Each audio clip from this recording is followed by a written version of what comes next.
ছোটবেলা থেকে আমরা জানি সৌরজগতে ৮টি গ্রহ আছে, কিন্তু বিজ্ঞানীরা জোর দিয়ে বলছেন নেপচুনের বাইরে বরফে ঢাকা কুইপার বেল্টের গভীরে লুকিয়ে আছে আরও একটি বিশাল গ্রহ, যা হল নবম গ্রহ বা প্ল্যানেট 9।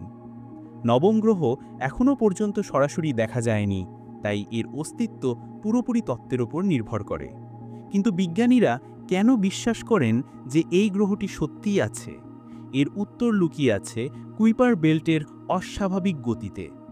কুইপার বেল্টে থাকা ছোট ছোট বরফের বস্তুদের গতিবিধি খুব অদ্ভুত।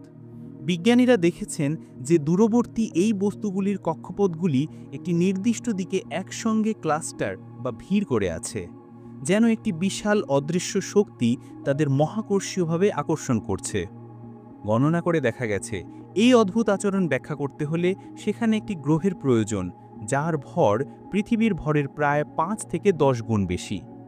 এটি সূর্যের চারপাশে একটি বিশাল, অত্যন্ত দীর্ঘ এবং কাত হয়ে থাকা কক্ষপথে ঘুরছে। এই গ্রহটি এত দূরে যে এটি সূর্যের একটি পূর্ণ কক্ষপথ সম্পূর্ণ করতে সময় নেয় প্রায় ১০,০০০ থেকে ২০,০০০ বছর। এর অর্থ হল এই গ্রহটি আমাদের দূরবীক্ষণ যন্ত্রের নাগালের বাইরে রয়েছে। যদি নবম গ্রহের অস্তিত্ব প্রমাণিত হয়, তবে আমাদের সৌরজগতের ইতিহাস ও গঠনের সম্পূর্ণ ধারণা বদলে যাবে।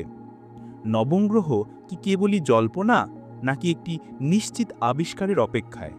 আপনার উত্তর কমেন্ট করুন এবং মহাকাশের এই রহস্য জানতে বিশ্বাস স্পেস চ্যানেলটি সাবস্ক্রাইব করুন।